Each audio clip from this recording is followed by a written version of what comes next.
Welcome to the Unitarian Church of Edmonton Sunday morning Zoom service. My name is Gordon Ritchie and I will be your service leader this morning. I would like to acknowledge and express my thanks to this Sunday's Zoom volunteers, without whom this online gathering would not be possible. Susan Ruttan, Karen Belita, Ruth Marriott, and Yvonne Miro. The title of our service this morning is The Threat to AISH. As a spiritual community committed to social justice, how do we respond when our provincial government talks about cutting back the assured income for the Severely Handicapped program on which thousands of vulnerable Albertans rely? Our guest speaker is our very own Susan Ruttan. May we be reminded here of our highest aspirations and inspired to bring our gifts of love and service to the altar of humanity. May we know, once again, that we are not isolated beings, but are connected in mystery and miracle to the universe, to this community, and to each other. Let us begin our service with a prelude from the Choriale CD, My Song.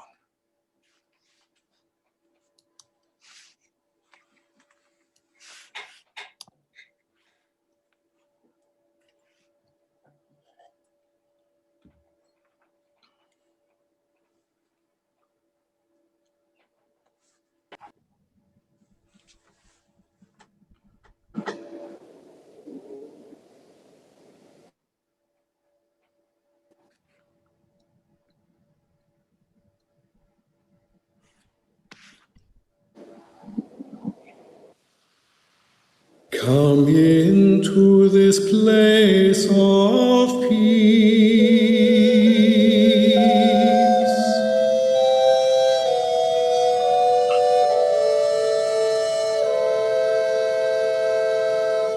and let its silence heal your spirit.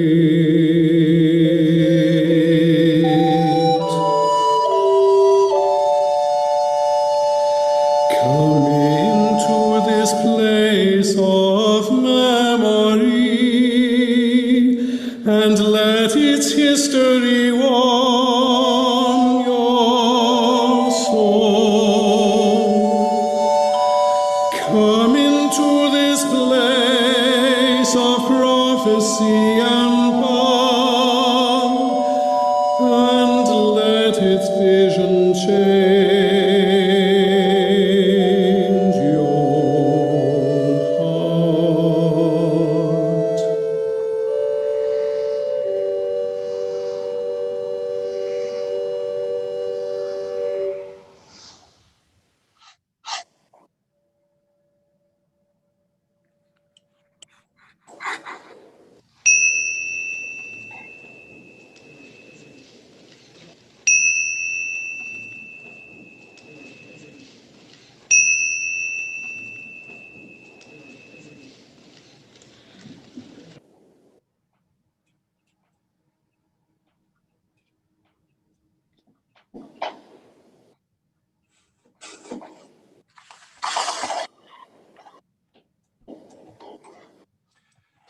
The Unitarian Church of Edmonton gathers with gratitude on Treaty 6 land.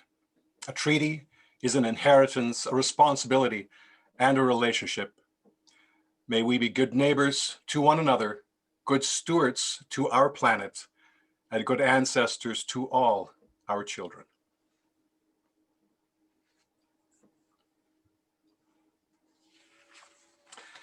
As we light our chalice this morning, I'll give you these words by Brenda Burrell. May our chalice flame consume our regrets for the past, our fears about the future, and our worries about today. May it light for us a path of joy and peace.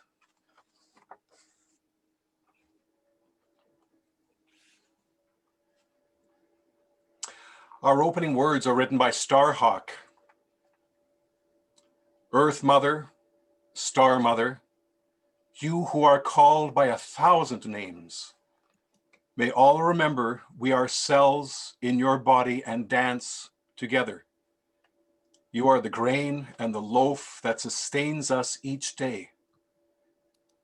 And as you are patient with ourselves and each other, we are radiant light and sacred dark, the balance. You are the embrace that heartens and the freedom beyond fear. Within you we are born, we grow, live, and die. You bring us around the circle to rebirth. Within us you dance forever.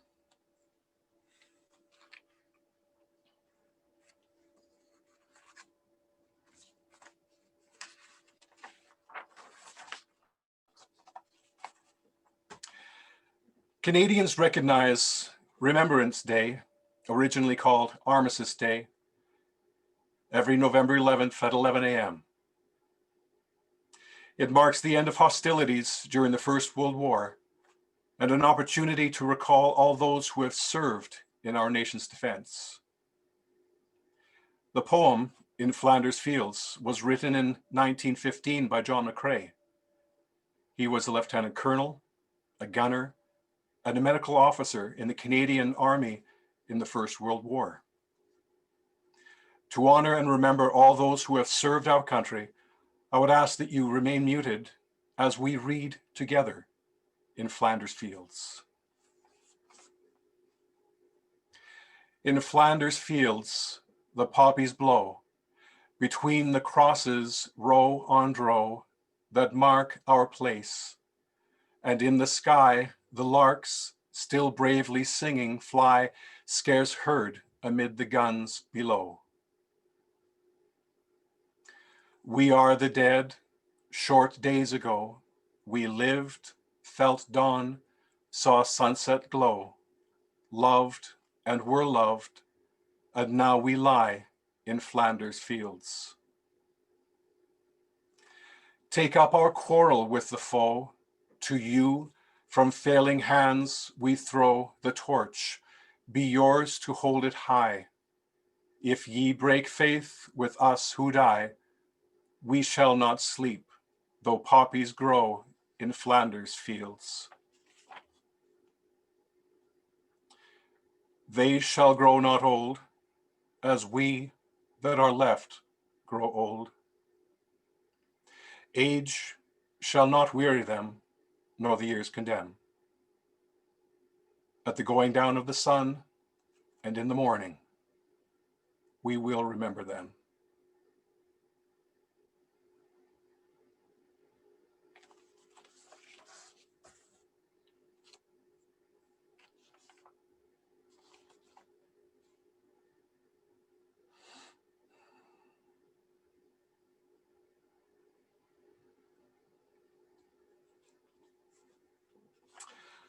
Our community is entirely self-governing and self-supporting. One of the privileges of our free church tradition is to provide all of the financial support for our many ministries from among ourselves. Generosity, therefore, is one of the spiritual values we recognize as central to our personal and institutional well-being.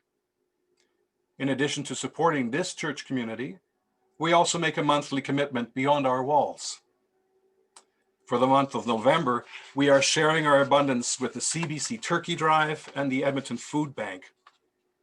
Many families have a hard time putting enough food on the table throughout the year, and the holidays are no exception, with thousands of people depending on local food banks for assistance. This holiday food drive represents a tremendous opportunity for us to demonstrate the generosity of spirit in our community and the strong social safety net that we all help to maintain. There are two specific ways that you can contribute this month, and that is through canadahelps.org and ATB Cares. So I thank you for your generosity and your support. With our time, our talents, and our money, we support the work of the community and this Unitarian Universalist tradition. Let's join in singing together, From You I Receive. I receive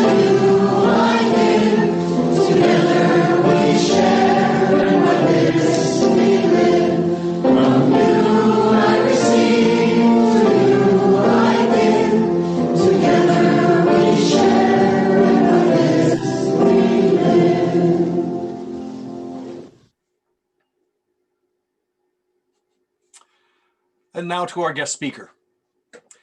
Susan is a journalist with 40 years experience in 5 different newspapers.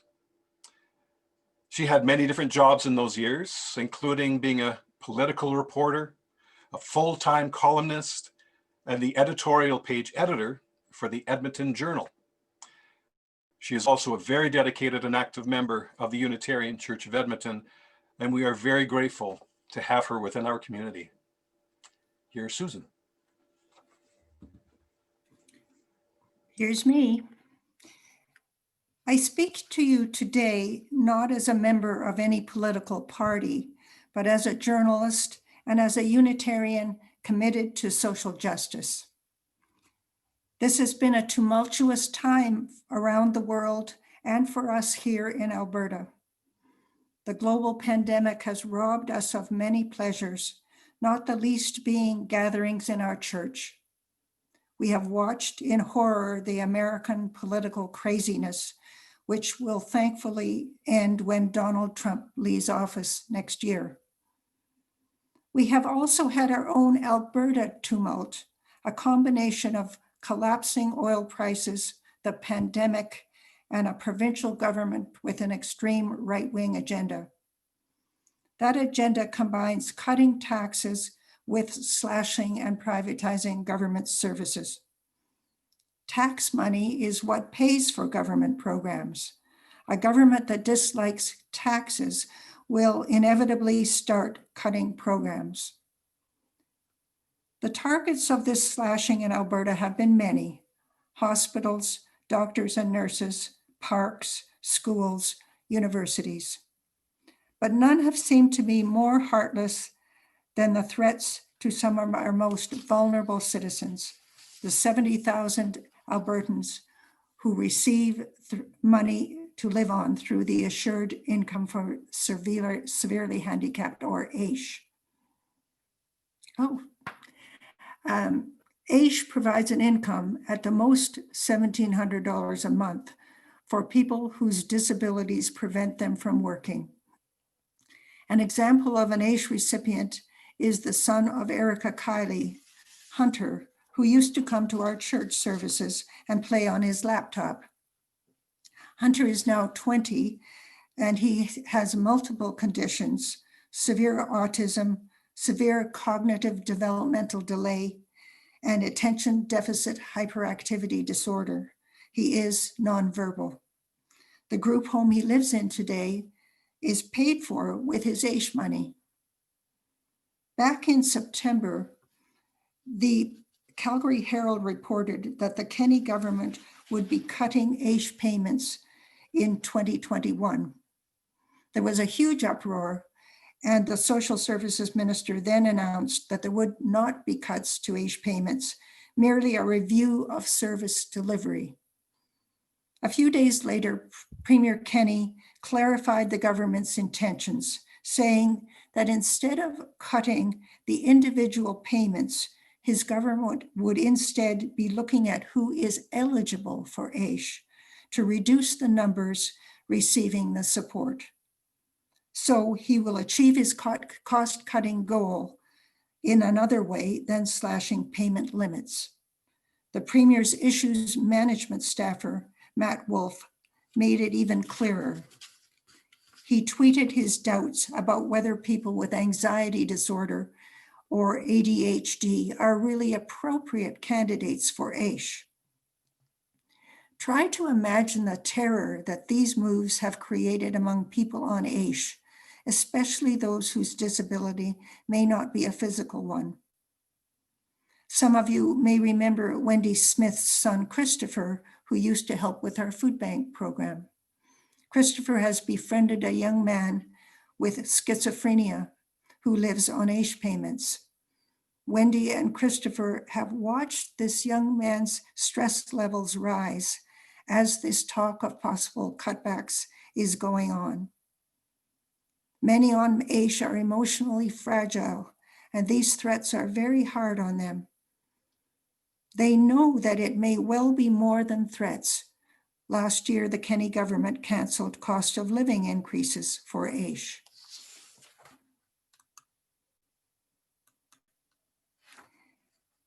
What infuriates me is that this is still a rich province. 5 years ago, Alberta was the only province with a net provincial debt of 0. We now have a rapidly growing provincial debt, but this chart that you can see of per capita net debt in the different provinces from the last fiscal year shows we are not Newfoundland. We are nowhere near Newfoundland. In 2017, the last year for which I found statistics, Alberta had more federal tax filers in the top 1%, that's rich people, than any other province except Ontario. It had about 10 times the number of 1%ers as Saskatchewan does. Many of these rich Albertans have had a really bad year, I'm sure, with the pandemic and the decline of fossil fuels, but not nearly as bad as the very poor among us, and Alberta has lots of them. What's happening in Alberta is that we're becoming an ordinary province, not a privileged rich province. And we need to have a sales tax, just like every other province in Canada does. If we had a sales tax, it would cover the cost of the AISH program many, many times over. Instead, this government has cut taxes. It's steadily cutting corporate taxes, and it gave up $1 billion+ a year in revenue when it dropped the Alberta carbon tax. And then it has the nerve to threaten to restrict the help it gives to some of our most vulnerable citizens. I keep thinking of that Bible quote from the book of Matthew, in which Jesus says, "Truly I tell you, whatever you did for one of these, the least of my brothers and sisters, you did for me." In other words, we're all in it together. I think that if the government asked Albertans whether they're okay with supporting the severely handicapped, those with mental and emotional impairment, Albertans would say, yes, we are. That ends part 1, and there's going to be a part 2. In between, we're going to have some quiet music, and you'll know it.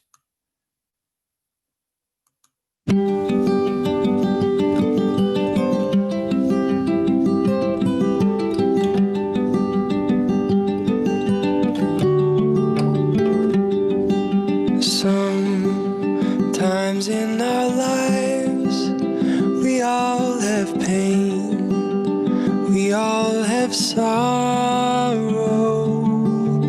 but if we are wise, we know that there's always tomorrow. Lean on me when you're not strong, and I'll be a friend. I'll help you carry on, for it won't be long till I'm gonna need somebody to lean on. Please swallow your pride if I have things you need to borrow, for no one can fill those of your needs that you won't let show. So just call on me, brother, when you need a hand. We all need somebody to lean on. I just might have a problem that you'd understand. We all need somebody to lean on. Lean on me when you're not strong, and I'll be your friend. I'll help you carry on, for it won't be long somebody to lean on. So just call on me, brother, when you need a hand.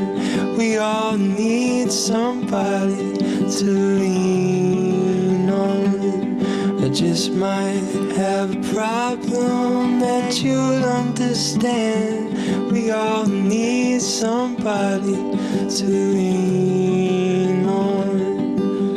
If there is a load you have to bear that you can't carry, I'm right up the road. I'll share your load if you just call me.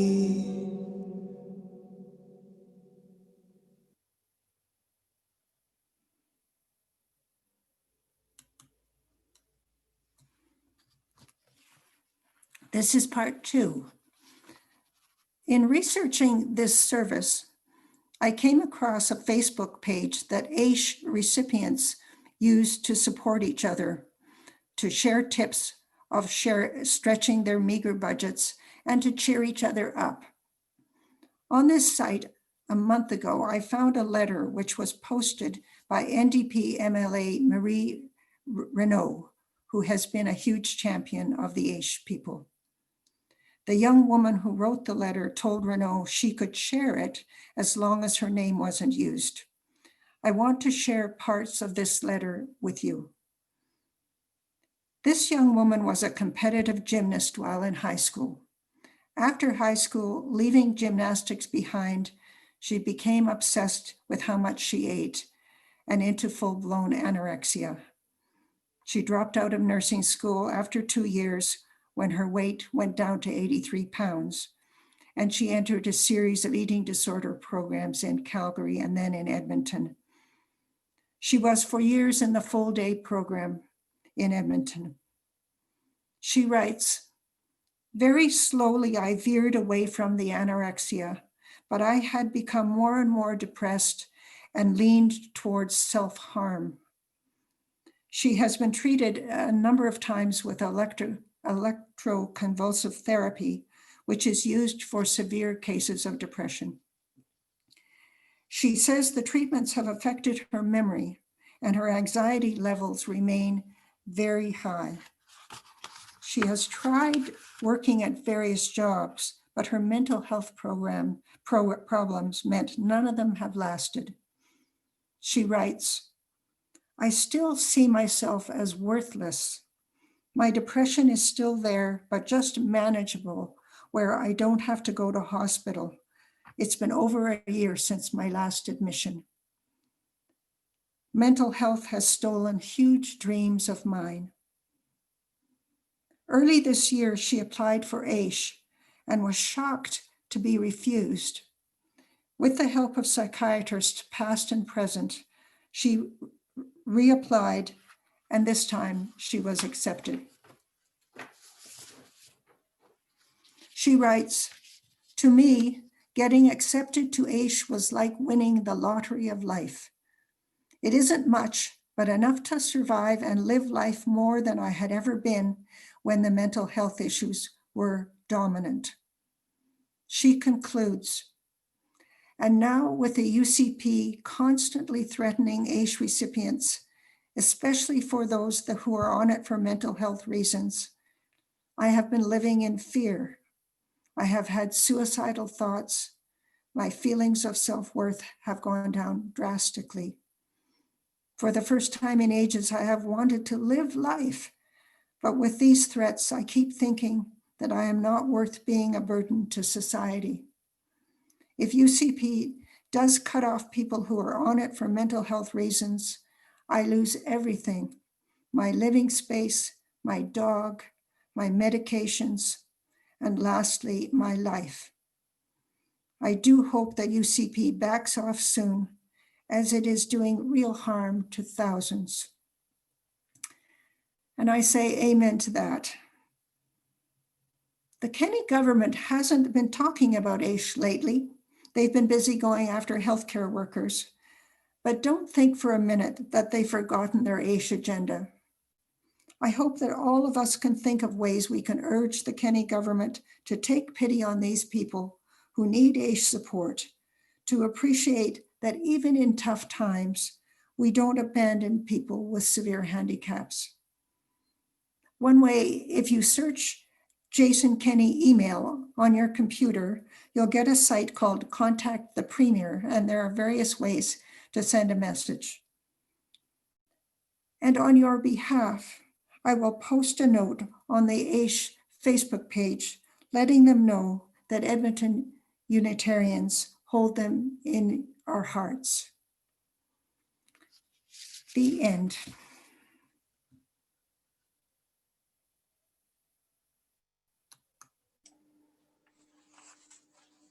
Thank you, Susan. Each week, as Unitarian Universalists, we take some time to recognize the joys, sorrows, concerns, and celebrations that touch not only our lives, but also the lives of those within our local and global community. For those of us this morning who are on a computer, I invite you now to click on your chat icon and type in any thoughts, joys, prayers, wishes that are on your hearts now. And as you do so, let's listen to Walk With Me by Maggie Wheeler.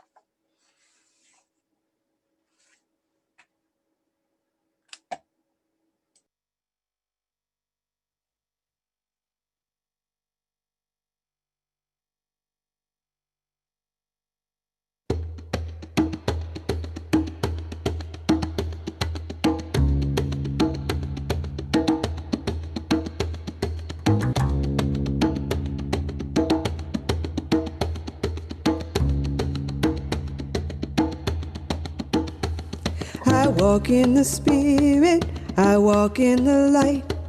I walk through the darkest hours of night, and I call on my ancestors to my left and my right. With me, to walk with me.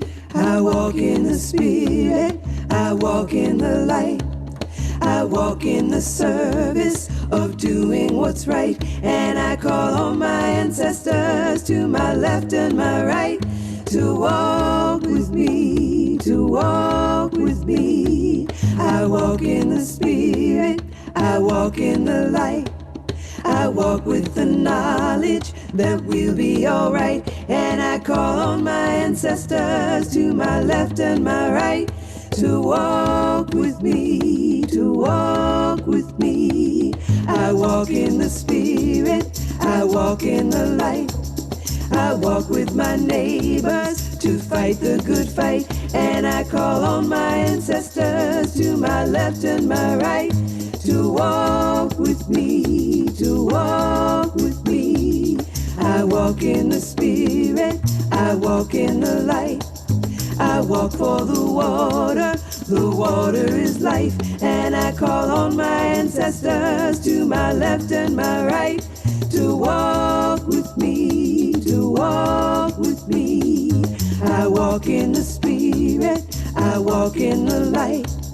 I walk with the promise of healing in sight, and I call on my ancestors to my left and my right to walk with me, to walk with me. I walk in the Spirit, I walk in the light. I walk for the children and their right to survive, and I call on my ancestors to my left and my right to walk with me, to walk with me. I walk in the Spirit, I walk in the light. I walk through the darkest hours of night, and I call on my ancestors to my left and my right to walk with me, to walk with me. And I call on my ancestors to my left and my right to walk with me, to walk with me. And I call on my ancestors to my left and my right to walk with me, to walk with me.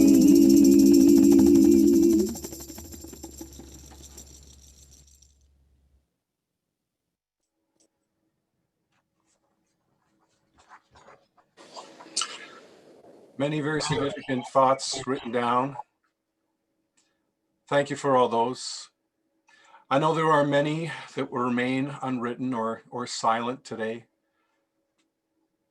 Know that we are all one community. We are all connected. May we keep all of these thoughts, written and unspoken, within our hearts as we worship together.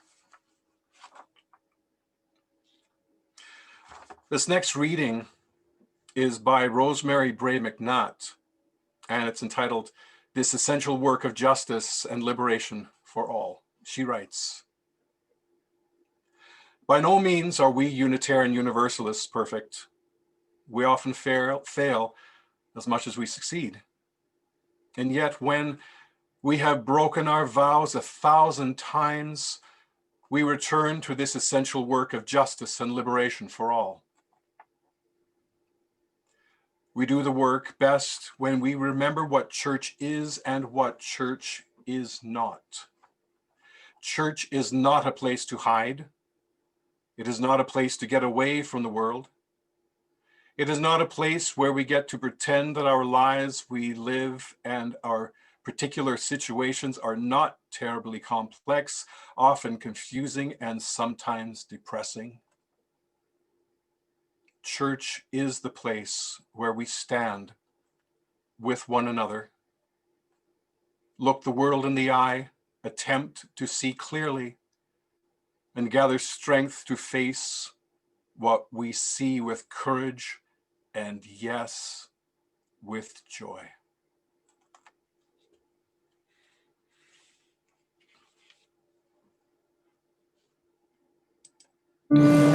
This is one that you know.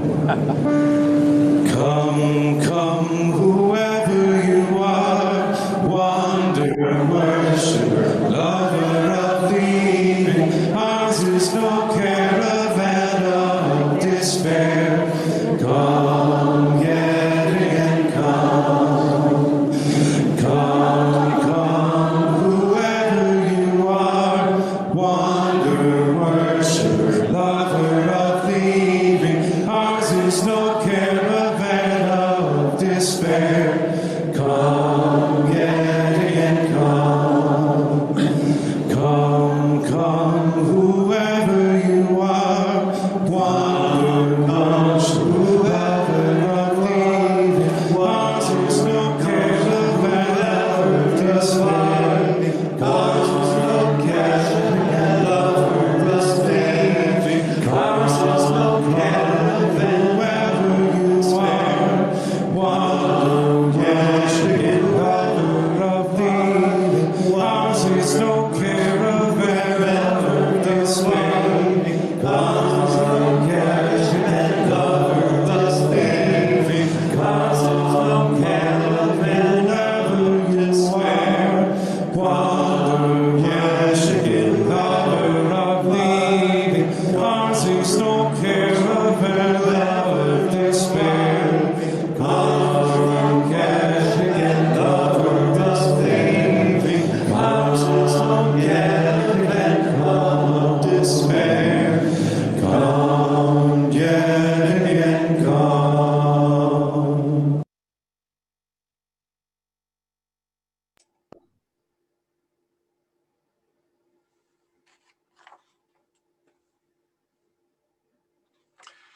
Well, even though we're separated physically, how lovely to see so many of you singing along with that hymn.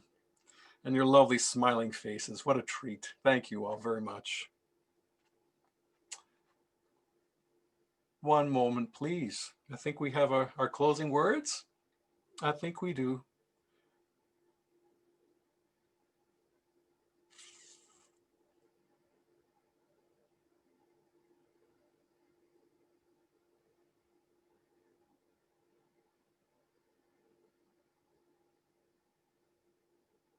Almost there.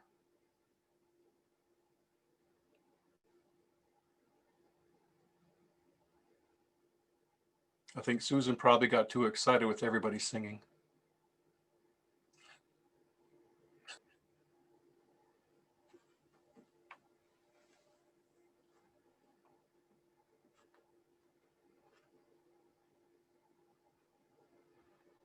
These words come from the Celtic tradition. Susan, let's just continue on. Now I see my whole screen of all these beautiful people. So let's use that as our screensaver. That's even better. I like that, all these gorgeous smiling faces. I leave you with this beautiful Celtic prayer. Deep peace of the running wave to you. Deep peace of the flowing air to you. Deep peace of the quiet earth to you. Deep peace of the shining stars to you. Deep peace of the infinite peace to you. May it be so. Blessed be. Let's join in singing if we can. Susan, if the spirits are willing, carry the flame of peace and love until we meet again. You lead us, Gordon. All right.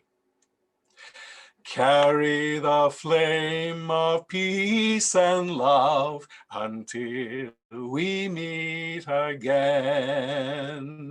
Carry the flame of peace and love until we meet again. I could hear you. You know I could. Thank you, everybody.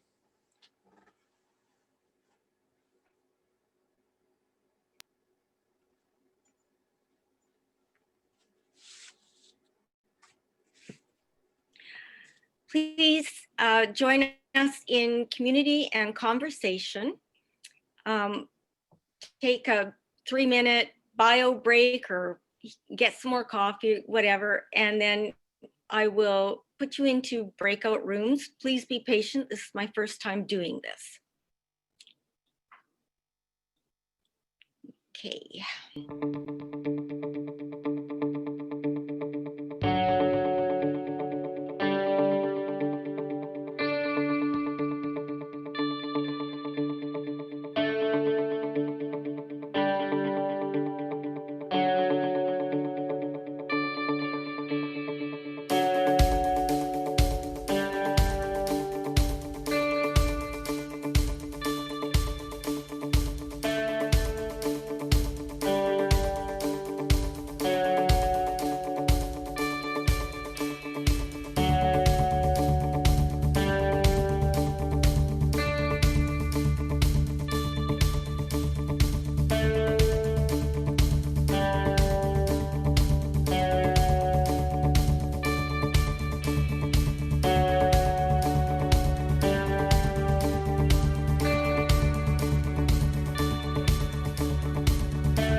Hello.